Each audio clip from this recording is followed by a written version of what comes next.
નમસ્કાર દર્શક મિત્રો, આપ જોઈ રહ્યા છો કેબીસી ન્યૂઝ। હવે જોઈએ અગત્યના સમાચાર। ભાવનગર વિભાગના ભાવનગર બસ સ્ટેન્ડમાં આજરોજ સ્વચ્છતા પખવાડિયા દિન નિમિત્તે સફાઈ ઝુંબેશ ચલાવવામાં આવી।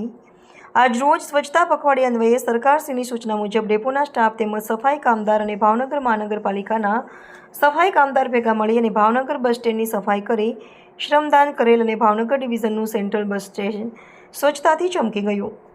ભાવનગર ડેપો સ્વચ્છતાની દ્રષ્ટિએ વિભાગના તમામ ડેપોમાં અગ્રેસર છે। ભાવનગર વિભાગના ITI શ્રી નરેન્દ્રસિંહ ગોહિલ સ્વચ્છતાના આગ્રહી બસ સ્ટેન્ડ ખાતેના સ્વચ્છતા અંગેનું માઇક્રો મેનેજમેન્ટ કરી જે ઝીણવટપૂર્વકની સ્વચ્છતાની કામગીરી કરાવી સતત ખડે પગે રહી પ્રામાણિકપણે કામગીરી લઈ રહ્યા છે। આ ITI શ્રીના કારણે અહીંયા પખવાડિયા સ્વચ્છતા અભિયાન તેમજ દરરોજ સ્વચ્છતા અભિયાન ચાલતું હોય તેમ જણાઈ આવ્યું છે। રિપોર્ટર મુસ્તકભાઈ મેઘાણી, કેબીસી ન્યૂઝ, ભાવનગર। દર્શક મિત્રો, કેબીસી ન્યૂઝને લાઇક, શેર, સબસ્ક્રાઇબ કરો, બેલ આઇકન પ્રેસ કરો જેથી આપની નોટિફિકેશન્સ મળતી।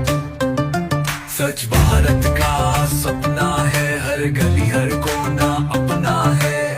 आओ मिलकर ठान ले, भारत स्वच्छ बनाना है।